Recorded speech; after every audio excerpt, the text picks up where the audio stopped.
Could I indulge the audience and just ask for a round of applause for Zeba's mum? She's just over there, and I think she did a wonderful job. Yeah. To raise your daughter to speak Hebrew in the current climate is amazing, and I applaud you. Ladies and gentlemen, thank you for giving me this opportunity. I want to begin by just stating what this debate is not about.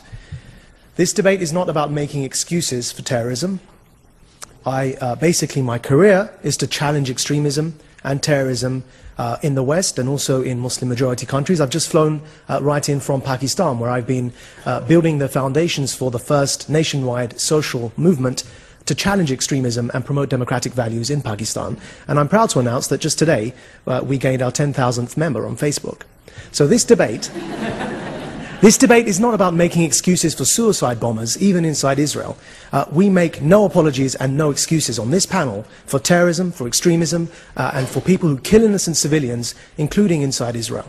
This debate acknowledges, we on our panel, Zeba and myself, acknowledge that Muslims do need to speak out against extremism and to challenge it, and more Muslims need to do that more actively. We acknowledge that Muslims bear a responsibility in reclaiming their faith from those, the minority, who have hijacked Islam and who have captured the public imagination in their definition of Islam. We acknowledge that, and I am, in my own person, a manifestation of that effort, as is Zeba in the way she was raised. So we acknowledge that as well. This debate, in fact, is an appeal. It's not, also, before I move to the fact that it's an appeal, it's also not a threat. So we're not going to argue here tonight that if you don't vote for the motion, that somehow Muslims are going to rise up and attack you for insulting Islam. That's not the case. This is an appeal. And it's an appeal to your good sense and your good character and to what you know inside you. This is actually not a debate for Islam at all. This is a debate for peace. And we are not arguing for Islamic peace. We are arguing for Islam to be, with all other religions and all other beliefs and those who have no faith, to be part of the effort to create peace in the world. So this is a debate for peace. It's a debate, and I'm asking you all to vote tonight, not for Islam, but to vote for peace and to help contribute the efforts of all of us around the world who are working for peace. Because there were people like me who spent 13 years of our life working to create hatred.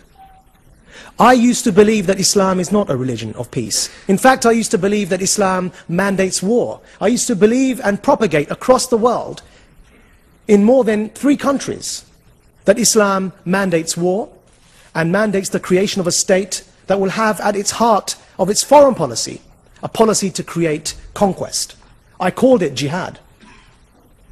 I believed Islam was not a religion of peace because I adopted an ideology at 16 years old. And stuck with that until my imprisonment, and then after I was released from prison, when I was 28 years old. By that time I had established this ideology in Pakistan and in Denmark, and contributed to its growth in Egypt. But I learnt in prison 2 things. One was what I'm appealing to you here today, and that was when people hand out an olive branch, it does work. People I had considered my enemy, people I had considered the enemy of my people, Amnesty International, with their advocation of human rights that I believed was a tool to colonize the minds of Muslims, adopted me as a prisoner of conscience. And by handing me that olive branch, I recognized that there was goodness in the world, and there were people who, regardless of the provocation they find in the world today, are still willing to fight for peace, and are still willing to redefine the debate. And that's what I'm asking you to do here tonight. Because by redefining the debate, and by insisting that they would not allow my hatred to define for them the way in which they viewed me, they changed my heart. I went on and took that message forward and helped establish the world's first counter-extremism think tank in the West. Then went into Pakistan to help establish the first nationwide counter-extremism movement in Pakistan. And as I said, we have 10,000 supporters before we've even launched of Muslims from Pakistan who are helping us to redefine the debate, who are not allowing the minority of extremists to hijack Islam, to monopolize its definition, and then define for us all that this should be a world of war. Not just Islam as a religion of war, but as you heard from our co-panelist here on the other side, all religions should be religions of war in their minds. Whether that's because they want to fight or because they're not believers in religions and they wish to challenge religion from that basis. And so I make an appeal to all of you tonight to help us redefine this debate. And the second thing that happened to me in prison that helped me change my mind was that I had the opportunity, I won't say good fortune because it wasn't really that, but the opportunity to mix with some of the leading founding jihadists of the world inside an Egyptian prison, ironically built by the British. And what I learned was that I had been extremely arrogant. I had suffered from the failure that I saw here tonight in my respected colleague's presentation. I had failed to contextualize history. And when I was this young and angry 24-year-old, who yes had grievances, who'd been stabbed at multiple times growing up on the streets of Essex, who had been falsely arrested on a number of occasions because of racial profiling, I was a very angry young man. But I went to men in prison who had been in prison since I was 3 years old, and then I met them at 24.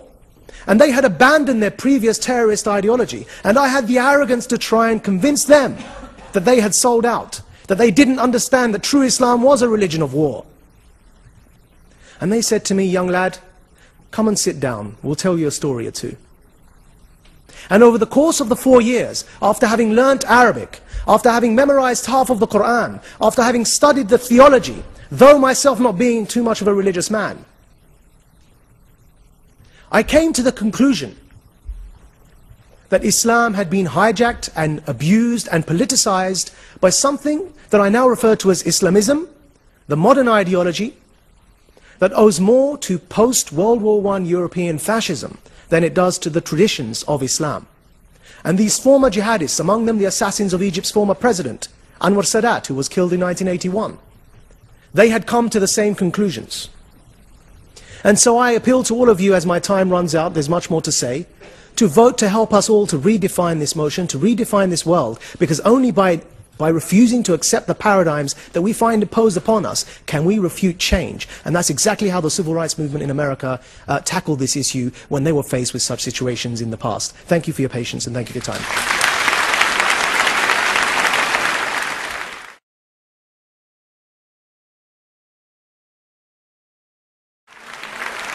Well, thank you. Well, thank you. It's a great pleasure to be here tonight. I'm sorry to make this panel rather Brit-centric after my colleague Majid. This isn't an attempt by us to have a British takeover of the old colony or anything like that. But I was coming earlier from my own fallen empire, referring back to my friend and colleague Ayaan's comments earlier, and I was reading the paper, as I'm sure all of you were doing earlier today. Majid finished his comments by talking about the importance of changing paradigms. I'm not sure this is about paradigms. I think it's about facts. Here are some facts in my newspaper earlier. The Times Square bomber, of course, a man just up the road from here who tried to kill thousands of people. Only, by the way, didn't manage it because he set the 24-hour timing device to 7 a.m. instead of 7 p.m. 1900 hours was what it was meant to be. If he had have got that bit right, thousands of New Yorkers would have died earlier this year again. I see further in the paper 12 suspects arrested in France in a network trying to recruit people to go and fight American and other troops in Afghanistan. I turn to another page of the newspaper, and the city I've just flown off from this morning, a Muslim London Underground worker who was, had written to his wife, who's off to try to become a martyr for Allah, as he says. He says, more than anything, I wish Allah to grant me martyrdom. Ladies and gentlemen, we have to look at facts. We should also just quickly, if I may, refer something to the wording of tonight's debate. Ayaan's already mentioned this, but I mean, let me put it this way. You're I'm sure, a liberal-minded New York audience, or at least I hope you are. We'll see. But I imagine that if the motion we had here tonight was Christianity is a religion of peace, we get to the Q&A, perhaps even before, and somebody would say, if the other side were arguing for that, somebody would say, what about the Crusades? What about that? And then there'd be some other clever clogs who'd say, what about that Florida pastor the other week? That was a nasty business. That's Christianity for you. If we'd had tonight, Judaism is a religion of peace, the other side were trying to argue that. Sure as anything. There'd be people popping up in the hall tonight saying, oh, there's this bit in one of the Old Testament books, really, really bad. All sorts of massacres going on. Why don't you talk about that? There might even be people trying to say that, the argument that Judaism was a religion of peace couldn't be argued because people would say, look at what Israel is doing, and isn't that a direct response, and so on. So let's not have a debate about Islam and whether or not Islam is a religion of peace without talking about the facts to do with Islam. It's an absurd situation we're in, where nothing that anyone does whilst being Muslim is any responsibility of Islam's. Yet anything anyone does whilst being a Christian or a Jew is responsibility of all Christians, all Jews. Let's make this as straightforward as I can. Take the categorization that eminent scholars like Bernard Lewis, Ibn Waraq have made. Let's say Islam is a very, very complex thing. And the best way I can do this in the very short time I have is say you have three Islams. Islam 1, 2 and 3. Islam 1, the Quran and the life of Muhammad and the Hadith. Islam 2, the tradition of the Sharia. Islam 3, what Muslims do now. The first of those things, Islam, the Quran and so on, is bad. It is bad. There is a lot of violence in it. And what's worse, the peaceful verses are superseded by the violent verses. The violent verses also, sadly, are more numerous in number. Then you've got the life of Muhammad. Again, a bad man. A very bad man, it has to be said. Not a great role model, if you look at it. Takes child brides, abuses a small girl, multiple wives, himself a warrior, himself a war criminal, himself beheads Jews. This, I would have thought, would be a signal of not great peacefulness. Then you've got the tradition of the Sharia. Again, not great peacefulness. Still, no schools of Sharia that people in this hall would want to submit to. And thirdly, what Muslims do now. Thankfully, there is some hope in that one. Because most Muslims, thank goodness, I almost said thank God, but old habits die hard. Most Muslims don't do what those texts say. Because they exercise their judgment as moral beings without having to refer to defunct holy books. Now look, I wish that Zebra and Majid were the spokespeople of Islam. It would be lovely, although in Majid's case it would have taken rather too long if everyone had to go for 14 years preaching the downfall of America and then said no, not so much. But we are where we are. Anyhow, I wish they spoke for Islam. It would be great. But the fact is that tonight, the organisers of this debate asked a number of clerics. None of them would show. Specifically, they wouldn't show and debate against Ayaan, Hirsi, Ali. Myself, I don't think they cared. But no, it's very interesting that. They will not debate. Time and again, the actual leaders of your religion will not debate this. And you're left with people like we have here. The reason why is, of course, is that the leaders of the religion show such terrible lessons. It is not a small thing. It's not, as it were, a detail. It's not like a wacky Florida pastor. That you've got the largest Sunni state of Saudi Arabia, the most important Sunni state in the world, the most extraordinary closed prison of a society. It's not a detail, it's not a one-off nut job that the Shiite Republic of Iran is what it is, led by the people it's led by. That is not an accident, it's not a detail. The thing that worries me is that although tonight we hear from the fellow panelists here about how Islam is a religion of peace, the fact is that the people who are making the decisions in the religion, the people who are preaching in the religion, the heads of that religion, people like Sheikh Qaradawi, who broadcasts anti-Semitic, the most appalling filth every week on the main networks, that is the faith that's speaking for you guys. I wish that, Zeba, you were on every week on Al Jazeera, but you're not. Qaradawi is. The problem is that Islam is an unstable component. As a religion, an unstable component. 1,000 years ago, the Mu'tazilites tried to reform the religion. They were wiped out. The fact is that Islam is many things. Many, many things. But to say it's a religion of peace is nonsense. It's to ignore reality. It's to ignore very difficult but necessary facts. Not paradigms, but facts. To say that Islam is a religion of peace is to say something based entirely on hope.